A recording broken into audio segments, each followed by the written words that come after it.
Welcome to Reagan and Friends, a podcast series hosted by the Ronald Reagan Presidential Foundation and Institute. Each month we will share some behind-the-scenes moments and stories of President Reagan with some of his more famous friends.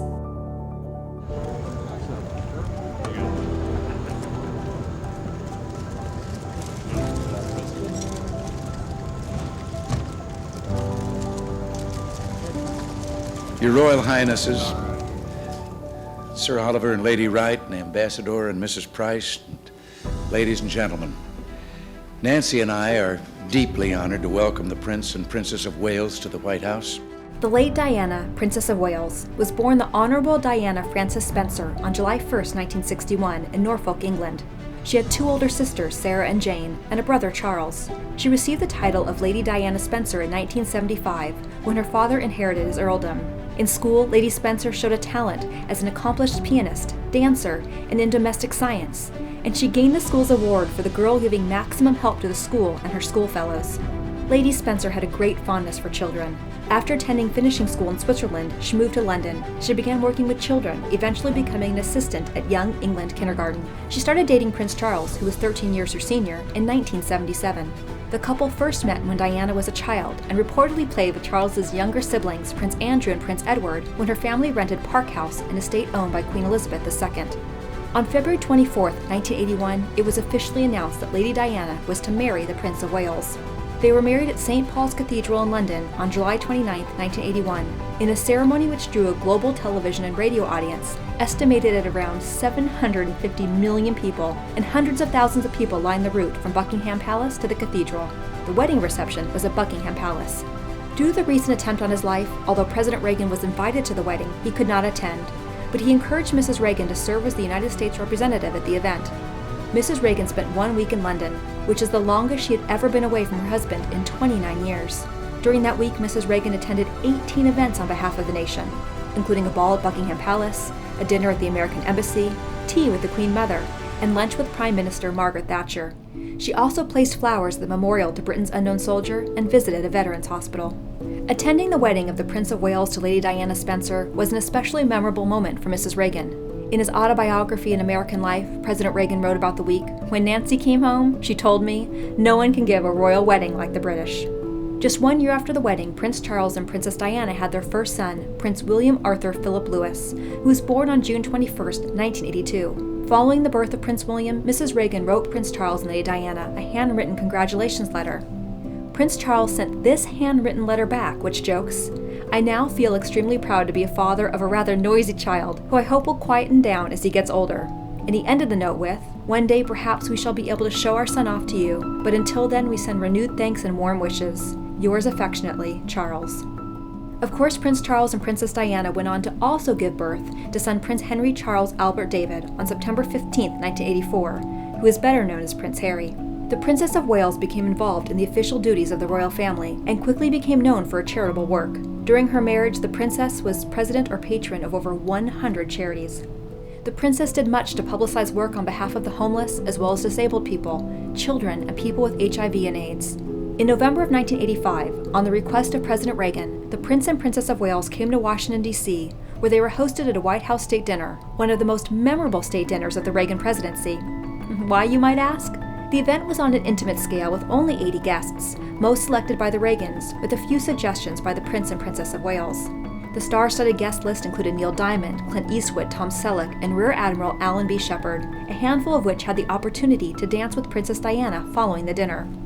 At one point in the evening, Mrs. Reagan approached guest John Travolta and told him that Princess Diana wished to dance with him. Flattered but somewhat awed, John Travolta told Mrs. Reagan he couldn't possibly ask the princess to dance. The First Lady replied, "Oh yes, you can." The pair danced for almost 15 minutes, the moment going down in pop culture history. This photo remains one of the most requested photos in the Reagan Library archives. That night in his diary, President Reagan wrote, "The dinner for the Prince and Diana was a great success. Everyone danced like at a junior prom." And just 1 week later, Mrs. Reagan received this handwritten letter from Princess Diana, which began with, "We have been so deeply touched by the immense trouble you've taken over the arrangements for our visit to Washington," and ended with, "This comes with my heartfelt thanks for all your kindness, and Charles sends his love, as do I. From Diana." During the years, President and Mrs. Reagan received a handful of gifts from the Prince and Princess of Wales, including this pale blue Edgewood urn vase, as well as this more personal gift, which included a signed picture of the royal couple aboard a ship in this sterling silver frame. The photo was kept by the Reagans, whereas the frame went into the Reagan Library archives post-presidency.